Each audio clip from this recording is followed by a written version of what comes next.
Voilà, eh bien, bonjour à tous ceux qui vont arriver progressivement. Donc, nous avons un nouveau webinaire pour parler des modules de formation innovants qui ont été produits dans le cadre du projet AgreenCamp, un projet qui a été financé par l'Agence nationale de la recherche et qui entre dans le cadre du programme Initiative d'excellence en formation innovante numérique. Et aujourd'hui, donc, on va parler de transport des pesticides dans les agrosystèmes avec un module de formation qui s'appelle PESTO. Et donc, ce module de formation a été construit sous la houlette de Sylvain Perraudot, qui est enseignant-chercheur à l'ENGES. Et donc, avant de démarrer, je souhaite dire aux intervenants, aux participants, pardon, que vous aurez deux façons de réagir et d'interagir avec Sylvain. D'une part, Sylvain et moi, si vous avez des questions techniques en particulier ou des informations à donner, à ce moment-là, il faut passer par le chat, le fil de discussion où vous avez écrit chat, qui vous permet d'avoir des échanges en continu. Et je vous demande en revanche de ne pas poser vos questions dans le chat, mais de les poser dans la rubrique Q&R, ce qui nous permettra de ne pas oublier de questions au moment d'y répondre. En fait, on va répondre, on va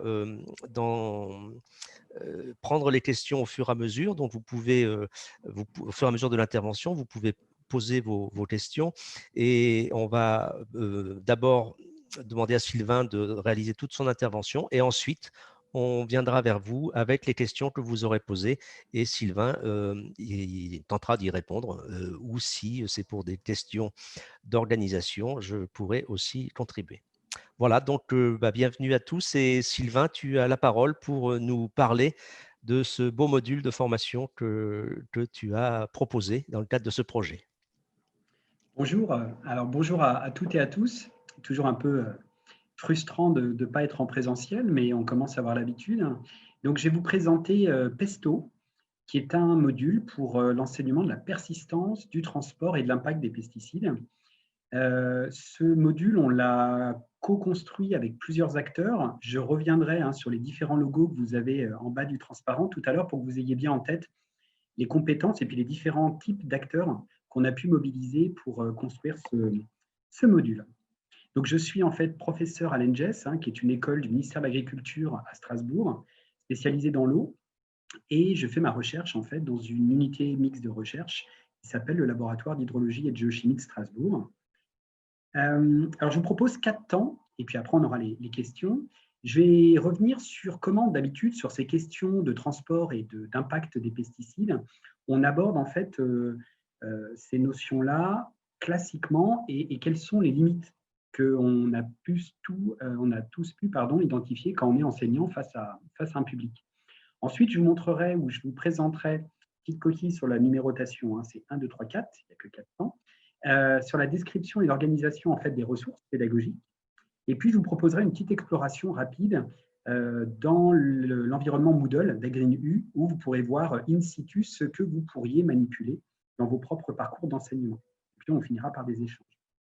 Alors, lorsqu'on parle de transport, de persistance et d'impact des pesticides dans l'environnement, on peut avoir plusieurs publics, donc des futurs agriculteurs, des conseillers agricoles, des gestionnaires de l'eau.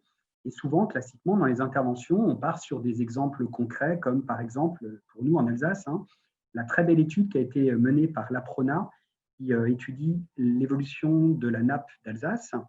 Et on part sur des graphiques de ce type-là, où par exemple, on voit toutes les molécules qu'on retrouve actuellement dans cette nappe et qui posent problème. Donc, il y a des molécules qui sont persistantes, et c'est leur persistance qui pose problème, et puis d'autres qui se dégradent, et c'est les produits de dégradation qui posent problème. Quand on présente ce type de graphique, de schéma, qu'on édulcore ou qu'on enrichit avec des travaux dirigés, des travaux pratiques, voire des visites sur le terrain, on se pose toujours la question de que reste-t-il en fait de ces exemples? Est-ce que les participants arrivent bien à voir le lien entre les pratiques, notamment les pratiques phyto, et puis la persistance ou la dégradation des molécules? De même, lorsqu'on veut introduire l'impact des molécules qui peuvent être introduites sur les territoires, eh bien, on a quelquefois du mal à relier les pratiques et l'impact écotoxicologique. Classiquement, on part par exemple sur des travaux. Là, une très belle étude en fait, publiée au niveau européen qui a montré le nombre et le pourcentage de sites de mesure en rivière pour lequel la somme des composés chimiques, dont les pesticides, dépasse un seuil de toxicité pour un certain nombre d'organismes. Là, on voit par exemple que la France, on est dans une situation très préoccupante, avec entre 75 et 100%, selon les territoires, des stations en rivière qui dépassent ce seuil.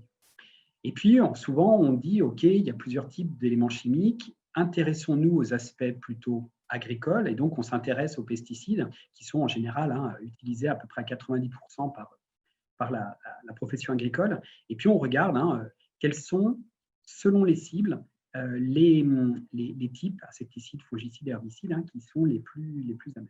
Là encore, on peut se poser la question, est-ce qu'on arrive à bien relier les pratiques à l'écotoxicité? Comment faire pour manipuler ces concepts pour qu'il en reste plus de choses?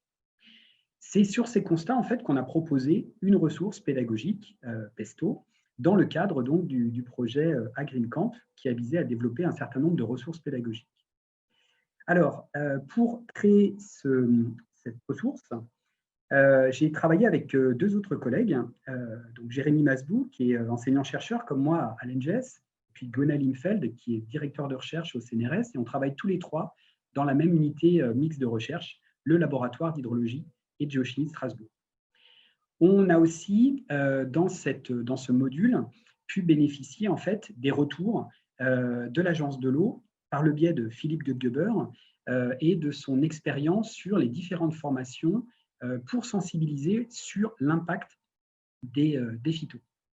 Et puis, comme on n'est pas agronome à l'ENGES, mais on voit les territoires plutôt par le prisme du cycle de l'eau, on a pu travailler avec Rémi Keller, donc le directeur de l'ARA, et Paul Van Dijk, qui maintenant a rejoint la Chambre d'agriculture Grand Est,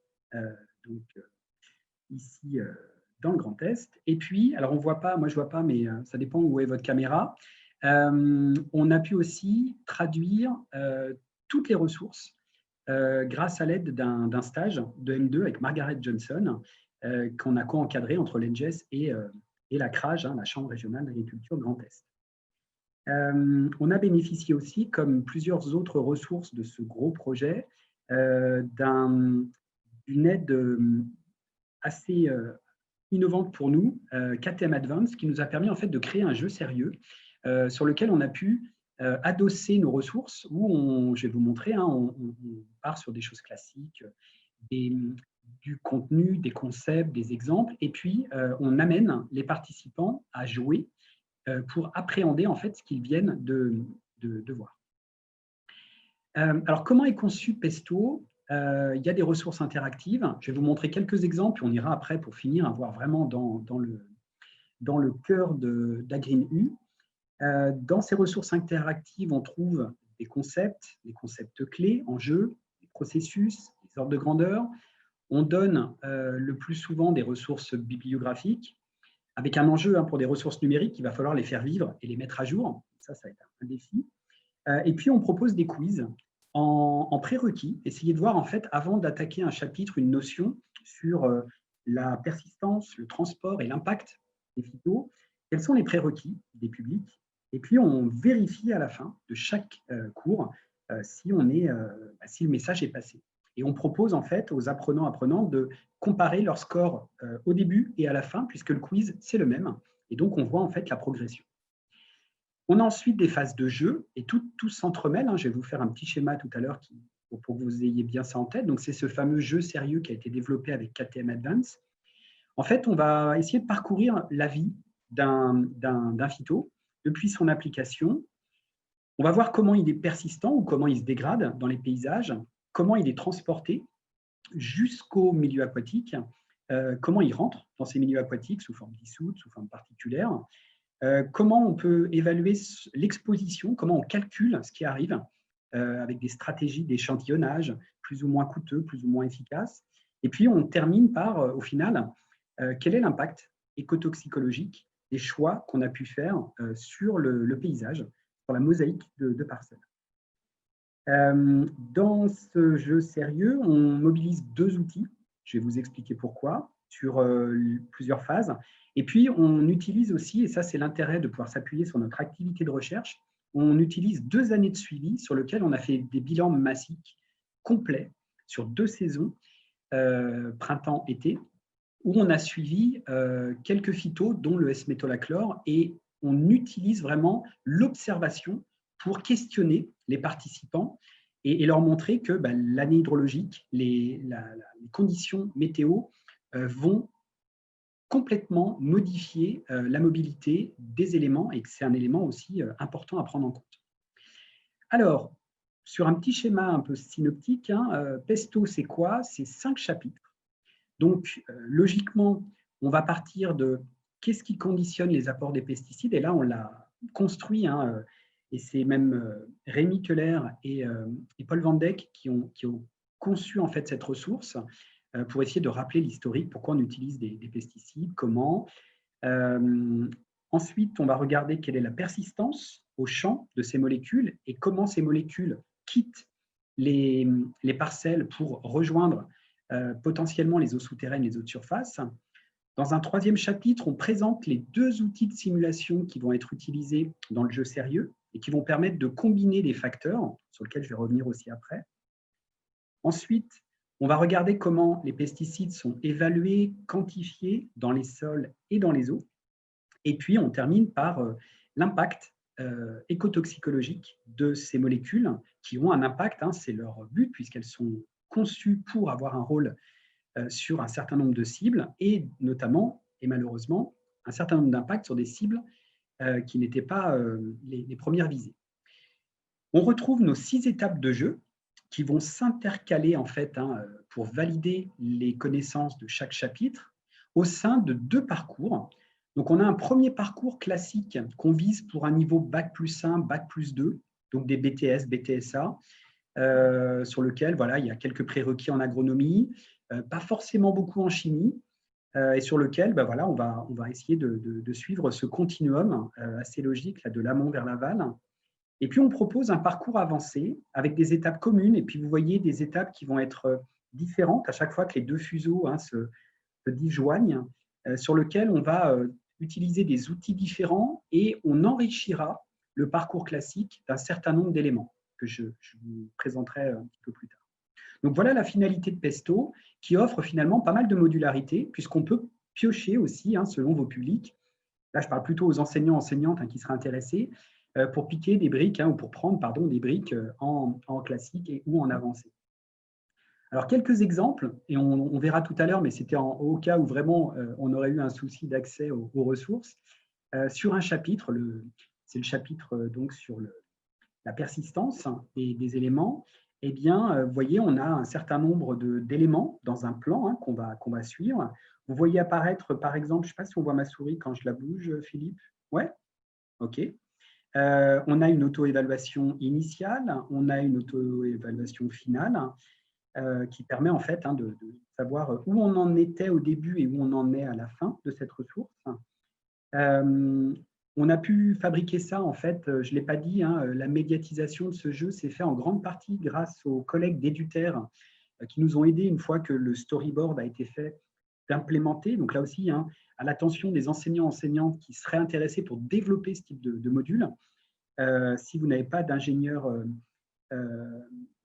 capable de développer des ressources pédagogiques, vous n'avez pas le temps, c'est une ressource qui est intéressante. Voilà en fait à quoi peut ressembler un quiz dans Moodle. Vous avez un certain nombre de questions. Le parcours est individualisé, c'est-à-dire que chaque élève va avoir ses scores. C'est pour ça que c'est important que chaque élève ait son login et puis pourra conserver en fait un élément au début pour avoir sa note finale et puis comparer à la toute fin du parcours. Ensuite, les participants sont amenés à cliquer sur le jeu. Donc, en fait, pour ceux qui sont habitués dans Moodle, c'est un petit paquet cadeau. C'est un format un peu particulier qu'on appelle SCORM, qui permet notamment aussi de garder toutes les traces et le temps de connexion des apprenants. Et puis, on retrouve ce petit schéma qui est issu d'ailleurs d'une d'un schéma bilan utilisé par l'Agence de l'eau Rameuse pour expliquer l'impact des activités, qu'elles soient agricoles et urbaines, qu'on a repris et qui est notre fil conducteur pour le jeu. Un petit exemple, j'ai dit il y a un parcours classique, un parcours avancé. Voilà un peu le niveau. Alors vous allez voir que c'est très avancé, mais là on cible plutôt un parcours Bac+4, Bac+5. Et là, par exemple, sur la géochimie de la persistance, ou sur la persistance, pardon, on introduit des outils qui sont encore en phase de recherche pour les phytos, mais qui sont utilisés depuis une vingtaine d'années pour les polluants industriels, où on va assez loin parce qu'on va dans l'utilisation des isotopes, des éléments qui composent les phytos. Donc, on va regarder le carbone 13, le carbone 12, l'azote 15, l'azote 14, et c'est quelque chose qui, au niveau du labo ici, est vraiment notre objet de recherche, et on essaye de travailler en lien avec un certain nombre de partenaires pour que ça devienne un outil de diagnostic assez courant.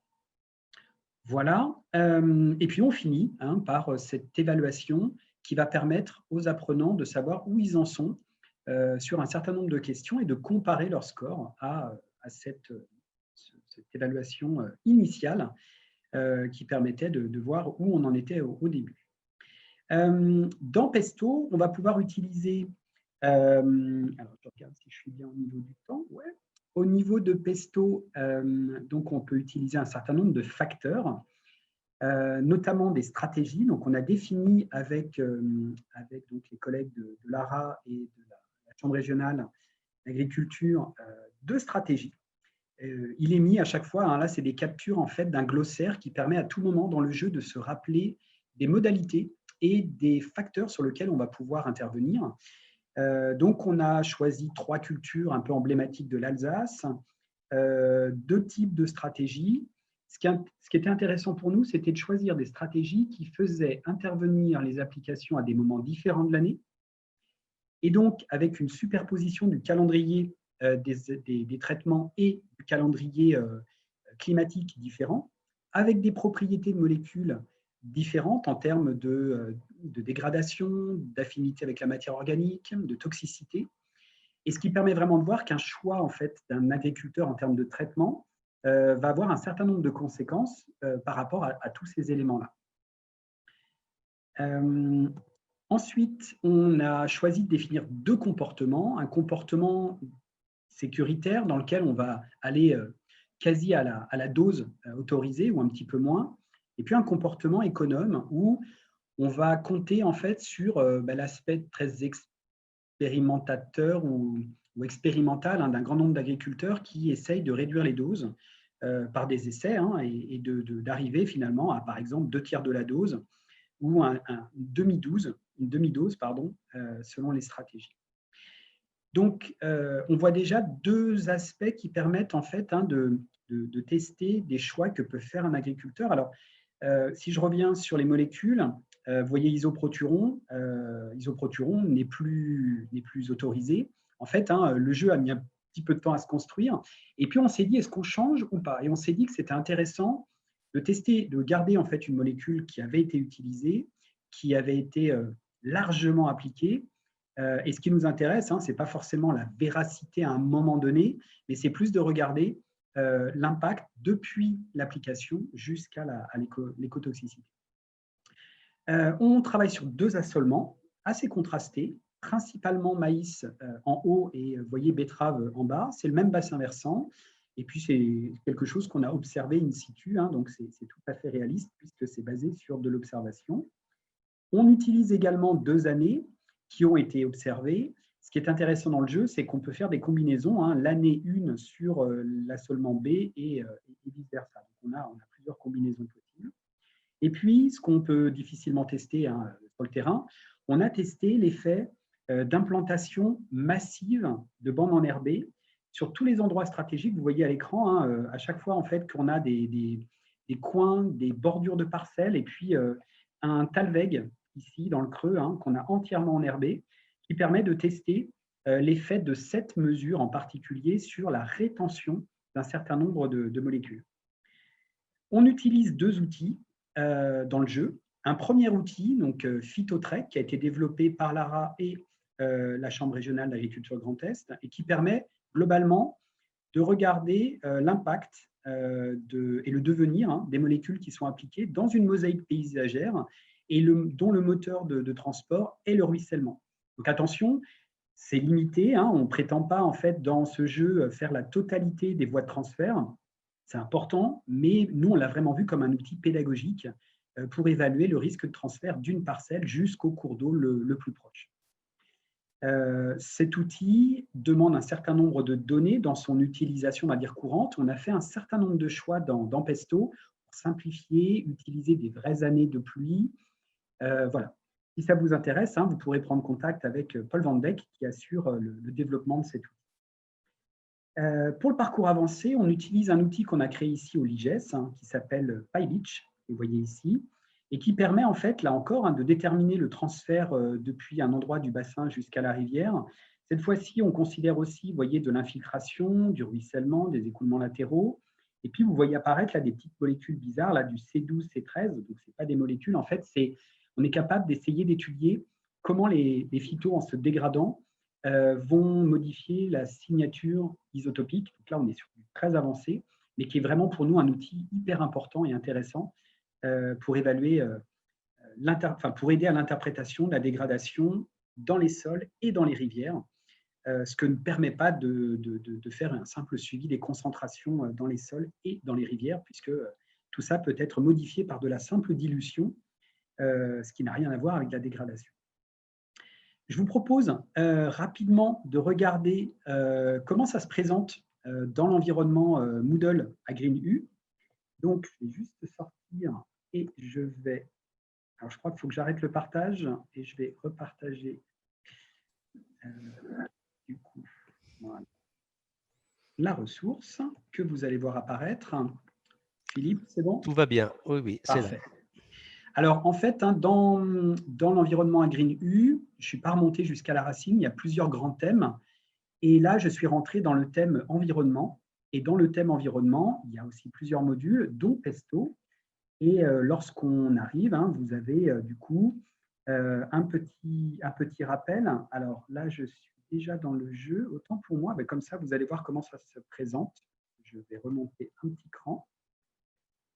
Alors, est-ce que… Hop, ouais, je suis dans le jeu. Alors, bon, je vais vous présenter le jeu. Allez, j'y suis. Donc là, vous avez le jeu qu'on a développé avec ATM. Alors, je vais essayer de me remettre en face. Ah, voilà. On peut soit déterminer donc le parcours classique, le parcours avancé. Je vais prendre le parcours classique. Et vous retrouvez ici nos étapes jusqu'à l'écotoxicité. Je vais vous présenter par exemple l'étape d'application. Sur l'étape d'application, avant de commencer à jouer, il y a un petit rappel. En gros, on va essayer de voir comment un certain nombre de facteurs vont conditionner la quantité, la localisation et la période où on va utiliser des phytos.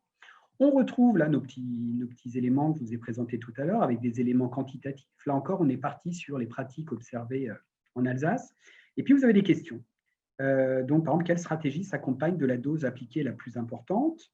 On choisit, donc là, je vais prendre la bonne pour la première. Et voilà, donc on a un petit retour tout de suite. C'est une petite mise en jambe. Si jamais on répond pas correctement, donc là, qu'est-ce qui s'applique de la plus grande fréquence? En fait, la plus grande fréquence, c'est la stratégie avancée où on a plusieurs applications, mais avec des doses moindres. Donc là, je vais faire exprès de me tromper. Et du coup, voilà, vous avez un petit retour. Non, si vous comparez les deux stratégies, donc on invite les participants à se reposer la question. Et puis, on va commencer à jouer. Alors ça, c'est ce que permet le jeu. Vous pouvez, par exemple, comparer deux assolements à stratégie et comportement équivalents. Et donc, on peut, sous forme de carte, sous forme de graphique et puis sous forme de commentaires, avoir un retour. Et vous voyez qu'il y a beaucoup de combinaisons possibles. Je prends le même comportement sécuritaire. Ouais, c'est ça. Je vais regarder la stratégie et par exemple, je peux jouer sur l'assolement, donc le A ou le B. Et à chaque fois, en fait, on appelle une carte et des graphiques différents. Et ça va permettre au final d'arriver sur une synthèse Et en fait, on laisse une totale liberté aux apprenants, enfin, aux enseignants et aux enseignantes de construire sur la base de ce jeu des activités ciblées en pointant sur des aspects que vous avez envie de creuser, en disant par exemple, faites le jeu, et puis après, essayez de me faire une petite synthèse sur la base de cette synthèse, vraiment, on ne peut pas faire plus synthétique, ce qui permet en fait d'adapter ces ressources aussi au niveau de vos élèves et puis de ce que vous avez envie de faire. Et à la fin, on a alors en anglais, c'est le drag and drop. Donc, on va déplacer. Est-ce que la répartition temporelle des applications dépend? Donc là, on va mettre, je vais essayer je vais faire n'importe quoi juste pour que vous voyez.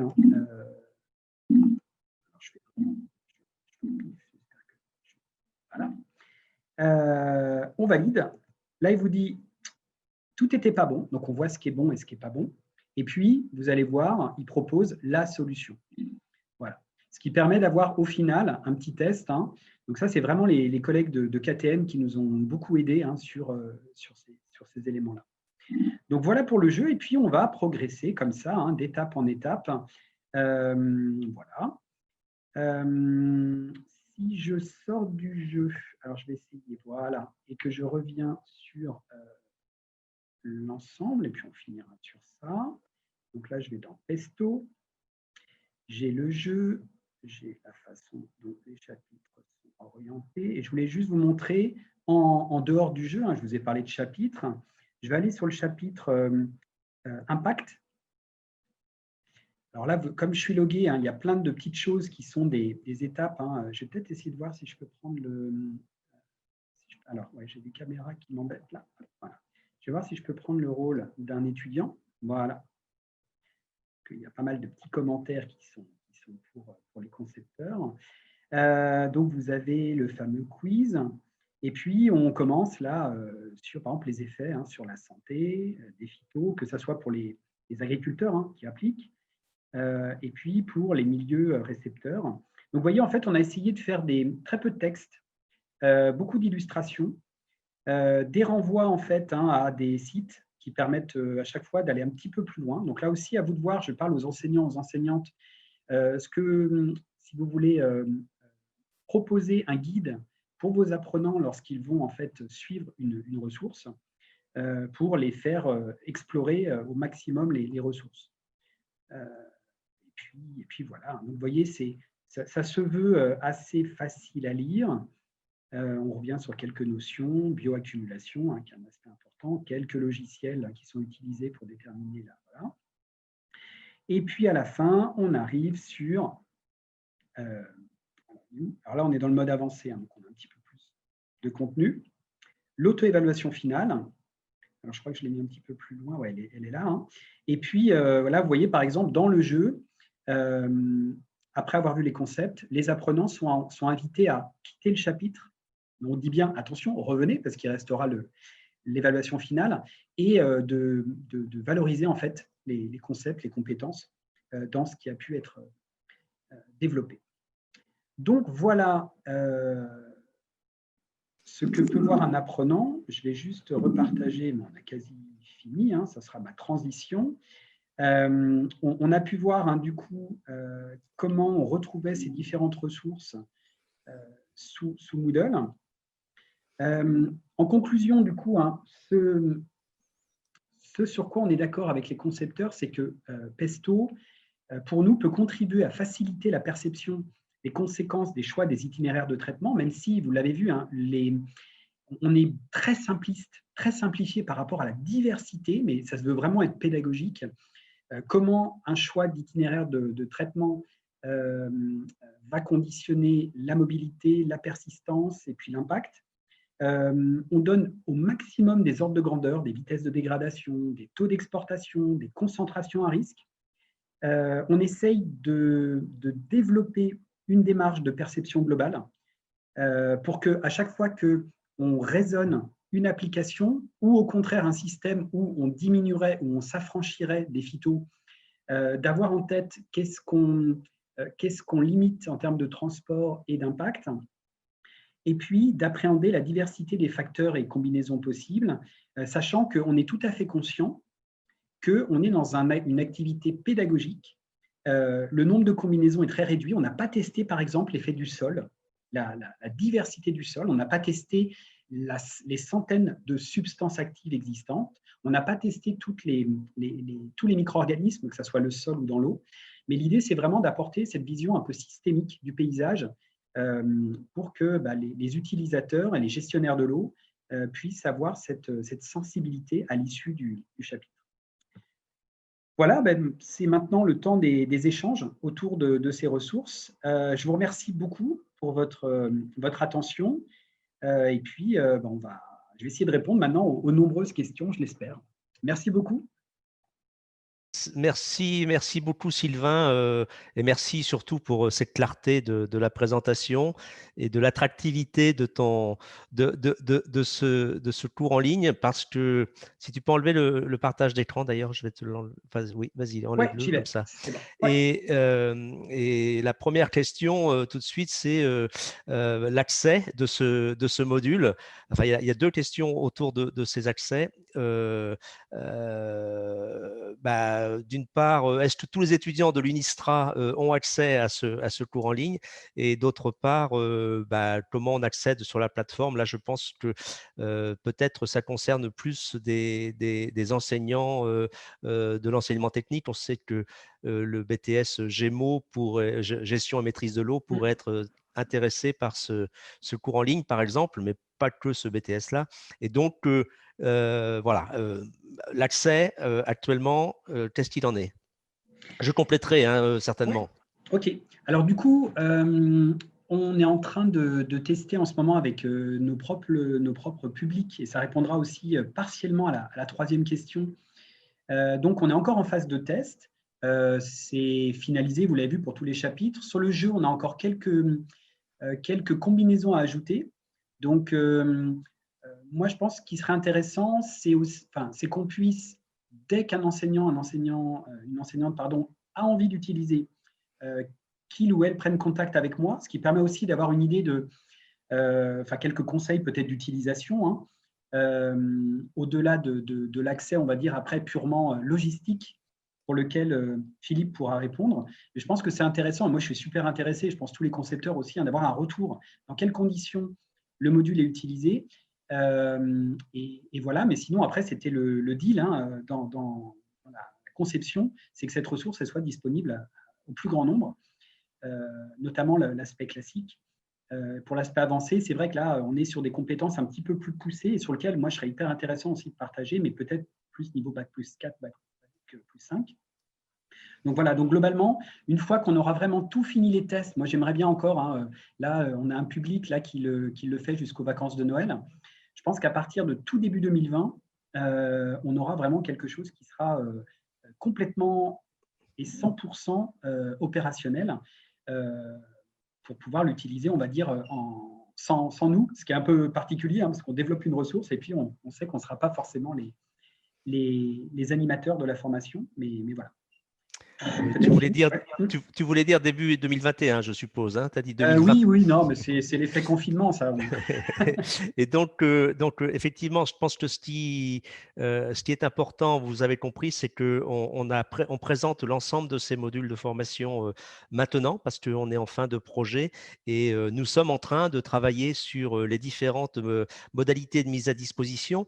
Et pour cela, les webinaires qui sont ensuite transformés en vidéo vont être l'occasion de pouvoir connaître ces modules sans forcément interpeller en permanence l'enseignant-chercheur responsable. Et après, du coup, les questions pourront être plus centrées sur l'expérience et sur les usages.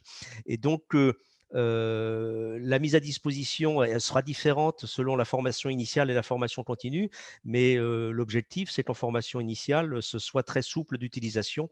Quand c'est dans une université, bon là, de toute façon, l'ENGES étant à l'UNISTRA, je pense que l'ENGES le mettra à disposition facilement de tous les enseignants de l'UNISTRA.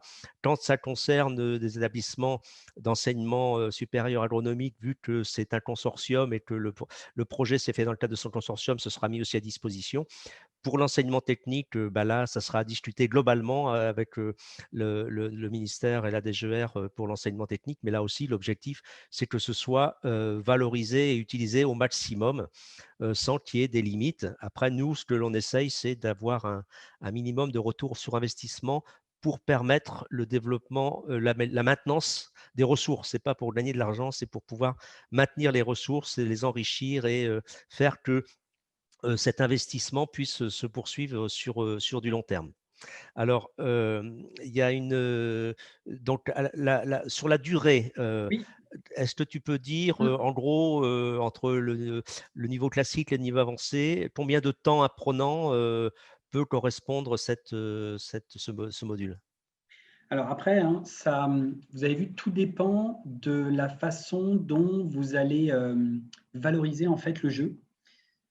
Est-ce qu'on laisse les apprenants jouer? Et dans ce cas-là, on est à peu près ouais, une grosse vingtaine d'heures pour le parcours classique et une trentaine d'heures pour le parcours avancé. Si jamais vous creusez un petit peu plus en demandant des rendus écrits ou des synthèses par groupe, par exemple, ça peut être intéressant hein, de faire jouer en groupe. Là, ben, voilà, on peut augmenter. Mais globalement, c'est ça. On est entre une vingtaine et une trentaine d'heures. On est en train d'affiner ça avec le public test hein, qu'on a actuellement, pour lequel on les fait jouer sur le parcours avancé. Voilà. Après, hein, on a encore peu de retours, donc on va affiner ça progressivement, mais ça vous donne un ordre de grandeur. Et alors, question plus-value, qu'est-ce que qu'est-ce que ce cours en ligne apporte comme plus-value par rapport aux expériences habituelles de cours présentiels? Est-ce qu'il y a une plus-value ou est-ce que c'est parce que ça permet à d'autres publics d'y accéder? Quel est ton avis Ouais, après les expériences bah, c'est une vraie question, hein. Et là aussi, on n'a pas encore beaucoup de retours. On l'a testé l'an dernier, mais enfin, il y a un an, en fait, sur le jeu, il manquait encore des morceaux. Donc, on ne l'a pas testé en conditions totalement immersives, on va dire, hein, avec cette phase de jeu. Les étapes de jeu qui avaient quand même pu être été testées avaient vraiment été perçues par les apprenants comme une plus-value. Et après, on peut essayer de se baser pour l'instant, en attendant hein, là, le retour sur le jeu complet, des sciences de l'éducation où j'ai pu participer 2 années de suite à un colloque européen sur les géosciences, dans lequel il y avait une session sur les façons de transmettre le savoir de façon plus immersive. Et c'est vrai que ce qui ressort, c'est dès qu'on fait jouer et qu'on met en fait l'apprenant aux manettes, entre guillemets, on a vraiment une plus-value, parce qu'on mobilise les concepts. Ça fait l'objet hein, dans le projet que Philippe a piloté à Green Camp d'un aspect recherche-action aussi, où certains collègues ont essayé sur des modules d'avoir ce retour aussi et de voir comment les publics cibles avaient pu gagner en autonomie et en maîtrise des concepts qui étaient proposés. Donc là aussi, j'ai envie de dire, dans un an, je pourrais vous en dire un petit peu plus, et puis ça sera aussi chacun de vous hein, à avoir ce retour. Ce qui est clair, c'est que voilà, on essaye de faire notre maximum actuellement avec les ressources classiques, avec beaucoup de pédagogie. Je vous ai montré, on utilise des rapports, des articles vraiment qui permettent d'être au plus au fait des connaissances actuelles au niveau scientifique. Mais il manque toujours ce petit côté manipulation. Et c'est dur. On ne peut pas aller sur le terrain et suivre en fait, voilà, le devenir de phyto. Ça ne se voit pas. Et donc, c'est compliqué à appréhender. Ok, merci. Par rapport à la question de l'auto-formation versus hybridation d'une formation d'un enseignant, donc vous considérez que ce module peut être suivi quasiment en auto-formation? En fait, il est autoportant. On a essayé de le construire comme ça. Il est autoportant dans la définition, dans les définitions, les concepts. Ce qui est une vraie plus-value quand même, et nous on essaye de le faire comme ça. Moi, je passe en fait une demi-heure à introduire le module, parce qu'on le fait en FOAD ici chez nous, mais avec le public qui est là, sauf cette année, mais bon. Ça veut dire en fait que le principe, c'est on présente la ressource en présentiel un petit peu comme ce que j'ai pu faire là en présentant un peu les outils, la philosophie. On laisse les étudiants manipuler pendant voilà, une vingtaine, trentaine d'heures. Moi, je suis souvent là en tutorat quand même, s'il y a des questions, pour pas qu'ils restent bloqués. Donc, ça veut dire que pour moi, c'est intéressant quand même, si un enseignant, une enseignante veut utiliser cette ressource, qu'il ou elle puisse être là quand même pour accompagner les apprenants s'il y a un problème. Sinon, ça n'empêchera pas d'avancer, mais on peut rater des petites choses. Encore une fois, hein, ce n'est pas fait pour avoir un tutorat ou un tutorat fort, mais le tutorat est vraiment une plus-value. Et puis à la fin, je fais un débriefing. Et ce débriefing, il est important pour moi en tant que porteur là, de cette ressource pour pouvoir faire des retours aussi aux collègues qui ont aidé à concevoir, pour améliorer aussi un outil, et puis pour débriefer aussi avec les apprenants. Donc en conclusion, autoportant, mais le tutorat est toujours une plus-value quand même. Alors, il y a 2 questions auxquelles, je pense que c'est moi qui vais plutôt répondre, mais il y en a une, d'un collègue de concepteur, Rémi Koller, sur, la dénomination des stratégies, de gestion, des phytosanitaires, stratégie basique et stratégie avancée. Avec le recul, ces dénominations n'induisent-elles pas une perception trop orientée, dévalorisée ou valorisée de Mmh. celles pour Ouais. les apprenants? Alors après, il y a deux choses, parce que je m'aperçois en fait qu'on a un parcours classique et un parcours avancé. Donc ça, en fait, c'est pour les apprenants. Et puis après, c'est vrai que dans le jeu, et c'est donc Rémi, hein, je le présente aussi pour tout le monde, là, pour l'audience. Hein. Donc Rémi a participé en fait hein, à la proposition en fait et à la construction du jeu. C'est les dénominations qu'on avait données sur la base de voilà, on part hein, sur quelque chose qui est basique. Alors peut-être qu'on pourrait changer, hein, qui est classique ou qui est voilà, bon, à trouver. Hein. Rémi, on pourra en reparler.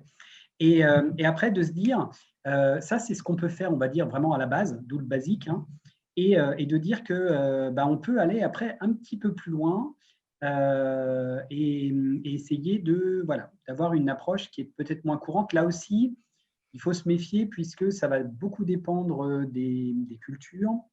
Ça va beaucoup dépendre aussi comment dire, des produits, des molécules auxquelles on a accès au moment où on peut les mettre. Donc là, hein, je pense que Rémi, on pourra avoir une discussion si tu penses qu'on peut modifier des choses. Euh, Tout est à peu près modulable dans le jeu. C'est ce qu'on a essayé de faire avec KTM hein, pour pouvoir en fait faire évoluer et pourquoi pas, par exemple, hein, ajouter une nouvelle molécule un jour. Euh, voilà. Donc, pas trop de modifications, mais on peut en faire. Ouais. Alors, il y avait ensuite une question, mais là, je pense qu'on peut répondre tous les deux. Alors, c'est une étudiante en BTS Gémeaux Mmh. qui se pose la question de formation sur l'eau au niveau licence. Donc là, moi, je vais prendre ma casquette de représentant, de correspondant FunMOOC pour Adrenium, puisque actuellement sont actuellement joués des MOOC, hein, des cours massifs en ligne sur FunMOOC, et je mettrai le lien tout de suite là. Et il y a un MOOC qui s'appelle les métiers d'environnement que nous avons fait collectivement dans Agrinium, avec l'ENGES en particulier, où vous avez toute une description des métiers de l'eau et des formations pour accéder à ces métiers de l'eau. Et en particulier, une offre de licence dans le domaine de l'eau, de licence professionnelle, que l'on retrouve facilement sur le site de l'ONICEP. Donc, je vous conseille d'aller jeter un œil, de vous inscrire à ce MOOC, hein, c'est gratuit, ça vous accédez ainsi à toute l'offre de formation, juste au niveau Bac+5, et avec les possibilités d'intégration de ces différentes formations, que ce soit ingénieur ou master.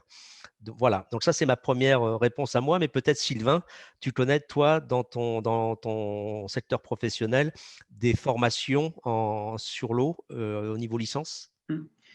Je pense qu'il y en a plusieurs et c'est vrai que c'est intéressant par rapport au tropisme géographique de regarder. Juste parce que j'y ai enseigné, je sais qu'à Rennes, il y a une licence très orientée eau agriculture, licence pro.